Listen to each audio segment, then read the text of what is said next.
तो स्वागत है फिर से एक नई वीडियो में। तो आज भी आपके सामने मैं कुछ समीकरण के सवाल लेकर आया हूँ। मैं आपको बता दूँ, समीकरण तो आप लगभग सीख ही चुके हैं, लेकिन मैं फिर भी क्यों समीकरण के सवाल ला रहा हूँ। देखो, मेरा जो भी सवाल होता है उसमें कुछ ना कुछ खास ज़रूर होता है। तो आज भी आपके सामने कुछ सवाल लेकर आया हूँ, तो आज भी कुछ ना कुछ आपको सीखने को ज़रूर मिलेगा। बिल्कुल इम्पोर्टेंट वीडियो है। तो चलते हैं और शुरुआत करते हैं। तो यहाँ पर क्या करना है, बिल्कुल आप जानते हैं। सबसे पहले हम इनको सॉल्व करेंगे, जो ये हैं इनको सॉल्व करेंगे। तो यहाँ पर कुछ तो हो नहीं सकता, मतलब कि अंश में यहाँ पर ये नहीं जुड़ सकते, यहाँ पे ये नहीं घट सकते, यहाँ पर अंश और हर में तो कुछ नहीं हो पा रहा। यानी कि अब क्या करेंगे, आप बिल्कुल अच्छी तरह जानते हैं। अब हम यहाँ पर एलसीएम लेंगे हर का, x-1 और x-2 का एलसीएम लेंगे। अब यहाँ पर देख लीजिए, मैं आपको बताता हूँ इस तरह के सवालों में एलसीएम कैसे लिया जाता है। जैसे यहाँ पर x-1 है और यहाँ पर x-2 है, तो यहाँ पर x-1 और x-2 यही एलसीएम हो जाएगा। देख लीजिए कैसे, x-1 है तो x-1 लिख देंगे यहाँ पर x-2 है तो x-2 लिख दूंगा यहाँ पर। तो यहाँ पर यही एलसीएम हो गया है। स्टूडेंट्स पहले क्या करते थे, यहाँ पर लिखते थे, अलग से एलसीएम लिया करते थे। अब ऐसे सवालों में एलसीएम इसी प्रकार लिया जाता है। तो यहाँ पर एलसीएम ले दिया है, एलसीएम आया है x-1 x-2। अब क्या करेंगे, फिर क्या होता था, जैसे हम भिन्न के सवाल करते थे ऐसे ही करेंगे इसको भी। फिर क्या करते थे, जो हर होता था उससे हम भाग लगाते थे एलसीएम में। तो x-1 से हम इस पूरे में भाग लगाएंगे। तो स्टूडेंट्स जब हम x-1 से इसमें भाग लगाएंगे तो x-1 से x-1 कट जाएगा, x-2 बचेगा। देख लीजिए, मैं यहाँ पर भी समझा देता हूँ आपको। x-1 x-2 इसमें ये मैंने यहाँ पर लिख दिया है। इसमें किससे भाग लगाना है, x-1 से। तो x-1 से हम भाग लगाते हैं। स्टूडेंट से बटे का चिन्ह, यानी कि भाग ही कर रहा हूँ मैं यहाँ पर, वही है। तो x-1 से x-1 कट गया, तो बचा क्या, x-2, यानी कि x-2 की गुणा करनी पड़ेगी हमें किसमें, x+1 में। तो क्या करेंगे, x-2 यहाँ पर लिखेंगे, इसकी गुणा किस में करनी है, x+1 में। इस प्रकार लिख देंगे स्टूडेंट्स। गुणा तो कर ही लेंगे, पहले हम गुणा के रूप में ऐसे लिख देते हैं, प्लस है तो प्लस लगाएंगे। x-2 से अब इसमें भाग लगाएंगे, इसी प्रकार लगाना है। x-2 से x-2 कट जाएगा, x-1 बचेगा। x-1 की गुणा करेंगे हम, किस में गुणा करेंगे, x+2 में। तो आप बिल्कुल अच्छी तरह समझ रहे होंगे। अब यहाँ पर बराबर का चिन्ह है तो बराबर का चिन्ह लगाएंगे। ये ऐसा का ऐसे ही लिख देंगे क्योंकि इसमें कुछ नहीं हो पा रहा। तो 2x+13 बटे x+1। तो स्टूडेंट्स आप बिल्कुल अच्छी तरह समझ रहे होंगे। अब क्या करना है, यहाँ पर सबसे पहले इनकी गुणा करेंगे। स्टूडेंट्स आप बिल्कुल अच्छी तरह से जानते हैं, बोर्ड मास भी आप पढ़ चुके हैं, सारा सब कुछ सीख चुके हैं। सबसे पहले बोर्ड मास में क्या करते थे, ब्रैकेट सॉल्व करते थे और फिर उसके बाद फिर यहाँ पर भाग करते थे। आप बिल्कुल अच्छी तरह जानते हैं, फिर उसी प्रकार का प्रोसेस होता था, आप बिल्कुल अच्छे से जानते हैं। अब यहाँ पर हम गुणा करते हैं, x की x में गुणा करेंगे सबसे पहले, तो क्या आएगा, x² आएगा। अब x की +1 में गुणा करेंगे, यहाँ पर x आएगा। -2 किस में करेंगे, -2x, माइनस प्लस माइनस 2 एकम 2। अब क्या करेंगे, यहाँ पर प्लस है तो हम प्लस लगा लेंगे। इन दोनों की भी आपस में गुणा कर देते हैं, x की x में x² प्लस का 2x माइनस का x। फिर यहाँ पर क्या हो जाएगा, माइनस प्लस माइनस, 1 की 2 में गुणा करेंगे 2 ही आएगा यहाँ पर। स्टूडेंट्स आप बिल्कुल अच्छी तरह समझ रहे होंगे। अब इन दोनों की भी गुणा कर देते हैं यहाँ पर। तो x², ये जो है x² माइनस का 2x, माइनस की x में गुणा करेंगे माइनस का x, माइनस माइनस प्लस 1 की गुणा 2 में करेंगे 2। गुणा करना भी आपको बिल्कुल अच्छे से आता है, आपको मैं सब कुछ सिखा चुका हूँ पीछे ही। तो बराबर का चिन्ह है तो बराबर का चिन्ह लगाएंगे। तो यहाँ पर अब क्या है, ये इसमें तो कुछ नहीं हो पा रहा, ये ऐसा का ऐसा ही यहाँ पर लिख देंगे। यहाँ पर देखो, माइनस का x प्लस का x ये कट जाएगा, और यहाँ पर प्लस का 2x माइनस का 2x ये भी कट चुका है, और तो यहाँ पर कुछ नहीं कट रहा। अब यहाँ पर क्या है, x² दोनों जुड़ जाएंगे, ये हो जाएगा 2x²। यहाँ पर क्या है, माइनस का 2 और माइनस का 2 ये हो जाएगा माइनस का 4। बटे में क्या है, बटे में x² ऐसा कैसे लिख देंगे, ये दोनों जुड़ जाएंगे, सेम चिन्ह है। तो 2 और 1 माइनस का 3x बटे ये प्लस का 2 है तो यहाँ पर 2 लिखेंगे बराबर, ये ऐसा कैसे ही लिख देंगे 2x+13 बटे x+1। अब क्या करना है, अब स्टूडेंट्स यहाँ पर कुछ नहीं हो रहा, तो अब क्या करेंगे, अब तो हम तिरछी गुणा करेंगे।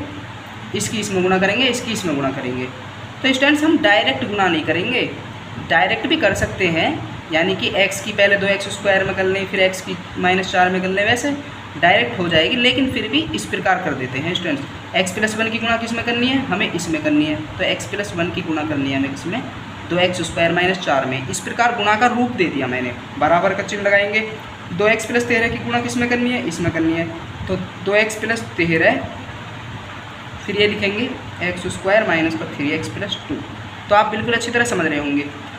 अब गुणा करते हैं यहाँ पर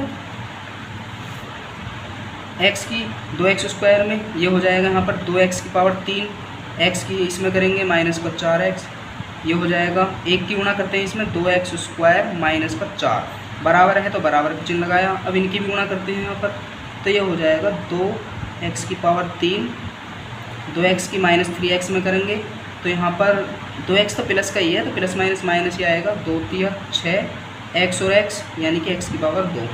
2x की 2 + 2 में करेंगे, 2 दूनी 4x। 13 की गुणा करते हैं इसमें, तो आप बिल्कुल अच्छी तरह समझ रहे होंगे। 13x² यहाँ पे हो जाएगा प्लस माइनस माइनस, 13 × 3 39x।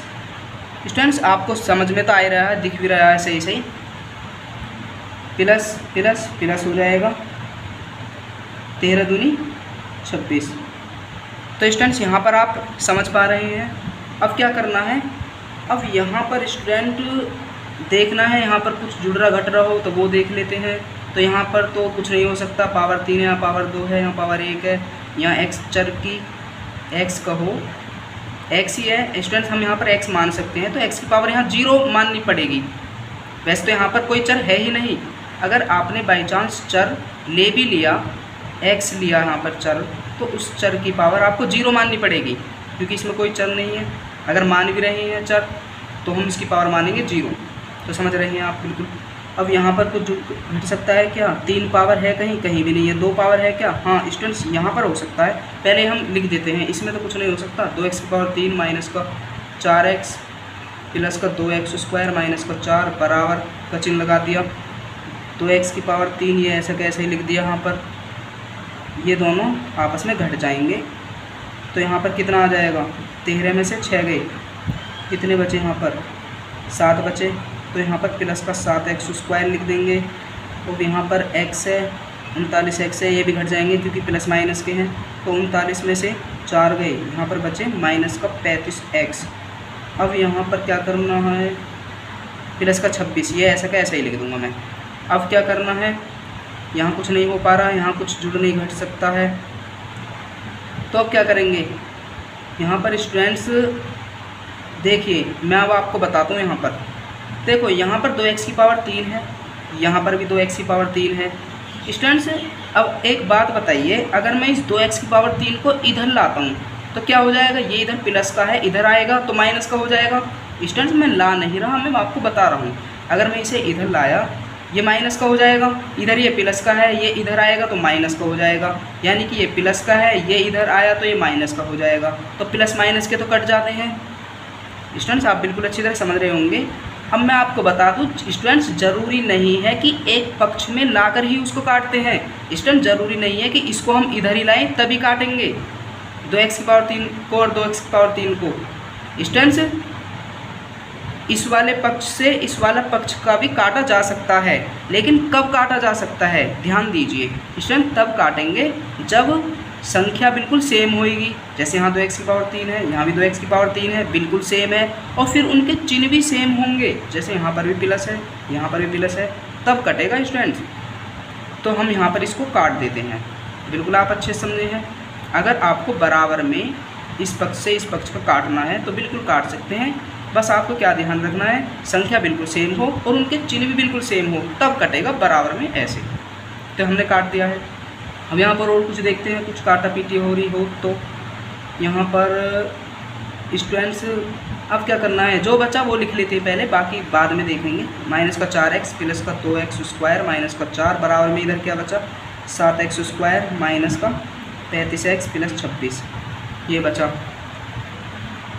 वैसे तो स्टूडेंट ये प्लस का 7x² बचा है, ये रहा ना प्लस का 7x², पर आगे तो प्लस लिखने की ज़रूरत नहीं है। अब क्या करना है, अब यहाँ पर देखते हैं।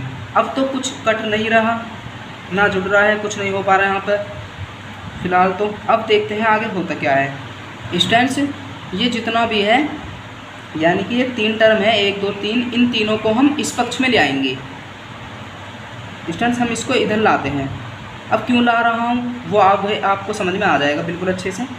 तो यहाँ पर माइनस का 4x है, प्लस का 2x² है, माइनस का 4 है, ये सब इधर आएगा तो सबके चिन्ह चेंज हो जाएंगे। माइनस का 7x², प्लस का 35x, ये प्लस का 26 इधर आएगा, माइनस का 26 हो जाएगा। जब ये सारा पक्ष इधर आ चुका है तो बराबर में इधर क्या बचा, 0 बचा। तो कुछ नहीं है तो 0 है। अब क्या हो सकता है इसमें, अब तो जुड़ घट सकते हैं स्टूडेंट्स, बिल्कुल जुड़ घट सकते हैं। जैसे यहाँ पर माइनस का 4x है, यहाँ पर 35x है, तो बिल्कुल ये आपस में घट जाएंगे। 35 में से 4 गया तो यहाँ पर 31x बचा, यहाँ पर 2x² है और यहाँ पर 7x² है, तो ये भी आपस में घट जाएंगे। 7 में से 2 गया, माइनस का 5x²। अब यहाँ पर 4 है, माइनस का 4, और यहाँ पर माइनस का 26 है, ये भी दोनों जुड़ जाएंगे, सेम चीज़ है। 26 4 माइनस का 30। स्टूडेंट्स ये भी हो चुका है सॉल्व, बराबर में क्या है, 0। अब स्टूडेंट्स हमारे सामने ये है, हमें स्टूडेंट्स x का मान निकालना है। यहाँ पर करते हैं, इसको भी आगे करेंगे। अब स्टूडेंट्स मैं आपको बता दूं, स्टूडेंट्स आपने इस प्रकार के सवाल कहीं देखे हैं, कहाँ पर देखे हैं, आपने गुणनखंड में देखे हैं। जब मैंने आपको गुणनखंड पढ़ाए थे तो इस तरह के सवाल मैंने आपको पढ़ाए थे। इस तरह के सवालों के गुणनखंड कैसे करते हैं स्टूडेंट्स, मैंने क्या बताया था वहाँ पर, जो 3 टर्म होती हैं, पावर 2 वाली टर्म सबसे आगे लिखते हैं, यानी कि -5x² आगे लिखेंगे। जो पावर 1 वाली टर्म होती है, यानी कि चर की पावर 1 जो होती है, उसको हम दूसरे नंबर पर रखते हैं, 31x, ये लास्ट में होता है। ऐसे सवाल ही तो पढ़ाए थे मैंने। बराबर में 0 है तो 0। मैंने स्टूडेंट्स यहाँ पर कुछ नहीं करा है, बस इनका जो है मैंने आगे पीछे ये कर दिए हैं, सही रूप में लिख दिया है मैंने इसको। अब क्या करेंगे, यहाँ पर क्या करना है, देखो स्टूडेंट मैंने आपको बताया था, जब पहले आप गुणनखंड क्या करते थे तो मैंने क्या बताया था वहाँ पर, जो ये पावर 2 वाली जो टर्म होती है चर की, उसका जो चिन्ह अगर माइनस है तो हम क्या करेंगे, उस माइनस को हम हटाएंगे, यानी कि उसको प्लस में कन्वर्ट करेंगे। अब स्टूडेंट्स हम इसको प्लस का कैसे बनाएं, -5x² को हम प्लस का कैसे करें, तो स्टूडेंट्स सिंपल है, आसान है स्टूडेंट्स। यहाँ पर आपको क्या करना है, माइनस कॉमन ले दो इस पूरे में से। स्टूडेंट्स इस पूरे में से माइनस कॉमन ले दो, तो अगर हम माइनस कॉमन लेंगे तो माइनस माइनस प्लस हो जाएगा, ये 5x² हो जाएगा, माइनस प्लस माइनस का 31x हो जाएगा, माइनस माइनस प्लस का 30 हो जाएगा, बराबर में 0। आप बिल्कुल अच्छे से जानते हैं, आपने बहुत आसानी से इनको सीखा था। अब क्या करेंगे स्टूडेंट, ये माइनस तो है लेकिन ये माइनस का 1 माना जाएगा, क्योंकि स्टूडेंट चिन्ह के साथ कुछ ना कुछ संख्या जरूर होती है। चिन्ह यहाँ पर माइनस है तो यहाँ पर 1 है। अब क्या करेंगे, यहाँ पर 5x² माइनस का 31x प्लस 30 बराबर, स्टूडेंट्स ये मैंने यहाँ पर लिख दिया है। ये माइनस का 1 जो है ये 0 के बटे में जाएगा। स्टूडेंट्स ये इस प्रकार 0 के बटे में जाएगा -1। आपने सीखा होगा, जैसे कि मान लो यहाँ पर माइनस का 2x बराबर 0 है, मान लेते हैं स्टूडेंट्स। जैसे यहाँ पर ये है तो आप x की वैल्यू कैसे निकालेंगे, x बराबर 0, ये गुणांक है -2 तो ये बटे में जाएगा। तो इसी प्रकार मैंने यहाँ पर भी तो किया है, ये पूरा है मैंने ले लिया, इसका मैं मान निकाल लूँ, यहाँ पर ये मैंने लिख दिया, ये -1 यहाँ गुणांक है इसका, तो -1 इसके बटे में गया। अब यहाँ पर क्या हो जाएगा, यहाँ पर हो जाएगा 5x² माइनस के यहाँ पर 31x प्लस 30 बराबर -1 से इसमें भाग दोगे तो 0 ही आएगा। यहाँ पर बिल्कुल आप देख पा रहे हो भाई, -1 से इसमें भाग दोगे तो 0 ही आएगा। तो इसी प्रकार मैंने यहाँ पर क्या है तो आप देख पा रहे हैं स्टूडेंट। अब क्या करना है यहाँ पर, अब इसके हम करेंगे गुणनखंड। स्टूडेंट्स आपको गुणनखंड करना बिल्कुल अच्छे से आता है, आपने बिल्कुल अच्छे से सीखा है, तो हम इसके करेंगे गुणनखंड। गुणनखंड करने का तरीका सिंपल है। सबसे पहले हम 30 के गुणनखंड करेंगे। यहाँ पर 30 के अलग इस प्रकार हम गुणनखंड करेंगे। नहीं स्टूडेंट्स, यहाँ पर क्या करना है, आपको 30 के गुणनखंड नहीं करने, आपको पहले 30 की गुणा 5 में करनी है।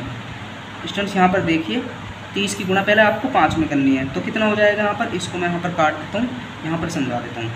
30 की गुणा 5 में करेंगे तो ये 150 हो जाएगा। 150 के यहाँ पर मैं फैक्टर करता हूँ, तो यहाँ पर 2 7 14, 2 पंजे 10, 3 से कटेगा, 3 दूनी 6, 3 पंजे 15, 5 से कटेगा, 5 पंजे 25, 5 एकम 5।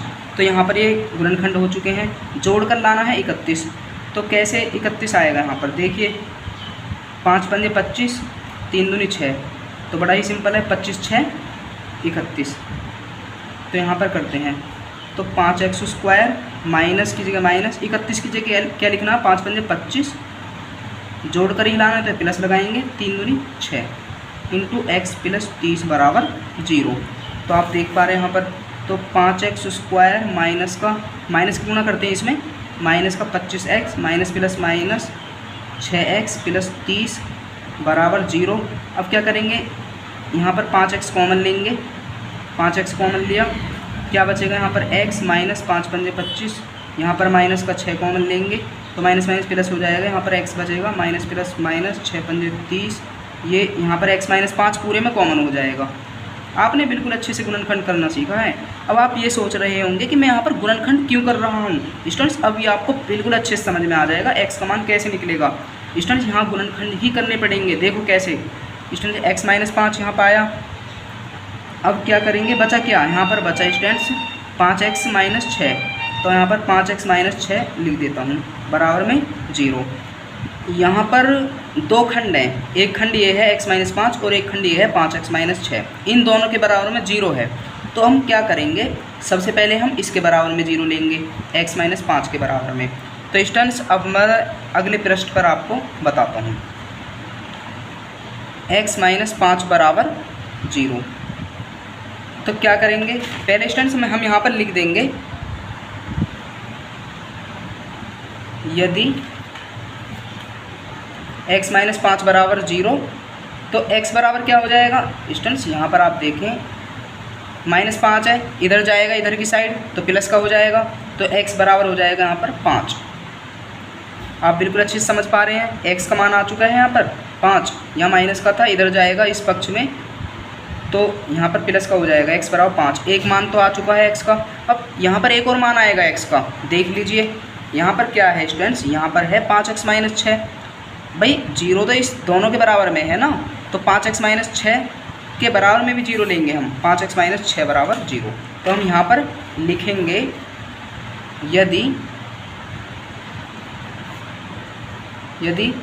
5x माइनस 6 बराबर 0, तो क्या हो जाएगा यहाँ पर हो जाएगा, x का मान कैसे निकालेंगे बिल्कुल अच्छे से जानते हैं, 5x बराबर माइनस का 6 इधर जाएगा, प्लस का 6 हो जाएगा, x बराबर हो जाएगा यहाँ पर 6/5। तो यहाँ पर x की 2 वैल्यू आई, एक तो 5 और एक 6/5। अब यहाँ पर देख लीजिए, आप इसको कैसे लिखेंगे आंसर में, आप इसको ऐसे लिख सकते हैं, x बराबर 5, x बराबर 6/5। आप इसको उत्तर में ऐसे भी लिख सकते हैं, आप बिल्कुल अच्छे से समझ रहे हैं। या फिर आप चाहें तो इसको ऐसे भी लिख सकते हैं, ये दोनों है तो x के ही मान, तो इसको आप ऐसे भी लिख सकते हैं, एक बार x लिख के 5 यहाँ पर कॉमा लगा के 6/5। आप चाहें तो इसको इस प्रकार भी लिख सकते हैं। लेकिन स्टूडेंट्स आपको दोनों पर आंसर नहीं लिखना है, आप यहाँ तक कर रहे हैं तो इसको आंसर मानना है, यहाँ तक कर रहे हैं तो आपको इसको आंसर मानना है, दो को आंसर नहीं मानना है, किसी एक को इनमें से मान लेना है। दोनों ठीक है, लिखने का तरीका ये भी ठीक है, या फिर ऐसे भी लिख सकते हैं। तो स्टूडेंट्स आप बिल्कुल अच्छी तरह समझ गए होंगे कि हम इस तरह के सवालों को कैसे करते हैं। तो देखो यहाँ पर x का मान बिल्कुल अच्छे से आ चुका है। सवाल स्टूडेंट्स देखने में तो काफ़ी लंबा है, लेकिन रियलिटी में इतना ज़्यादा बड़ा नहीं है। जब आपको ये करने आ जाएंगे तो आपके लिए बहुत छोटी चीज़ हो जाएगी। स्टूडेंट्स आप यहाँ पर देख पा रहे हैं मैंने ये सवाल किस प्रकार किया है। तो स्टूडेंट्स आप बिल्कुल अच्छी तरह समझ गए होंगे।